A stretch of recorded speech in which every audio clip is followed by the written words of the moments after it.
Genetikadan istifadə edərək bütün canlıların ilk anası olan şərti olaraq Həvva adlandıracağıq və bütün kişilərin atası olaraq Adəmi tapa bilərik.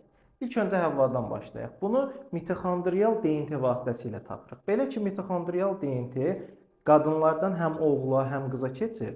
Lakin bunu yalnız qadınlar yaya bilir, kişilər isə yaya bilmir. Əgər mitoxondrial DNT-ni izləyə-izləyə üzü geri doğru getsək, görərik ki, bütün qadınların ilk anası təxminən 100-200 min il əvvəl Afrika qitəsinin cənubunda Botsvana adlanan bölgədə yaşamışdı. Biz əgər Y xromosomu xəttini izləyə-izləyə üzü geri getsək, ilk Adəm adlandırdığımız şəxs təxminən 200-300 min il əvvəl bugünkü Kamerun ərazisində yaşadığını görərik. Buradan belə nəticə çıxır ki, Adəm və Həvva adlandırdığımız şəxslər eyni vaxtda yaşamayıb, təxminən aralarında 100 min illik fərq var. Bundan əlavə olaraq həmin dövrdə bunlar yer üzərində tək olmayıblar. Başqa qadınlar, kişilər də olub, lakin yalnız bunların soy xətti davam edib, bu günümüzə gəlib çatmışdır.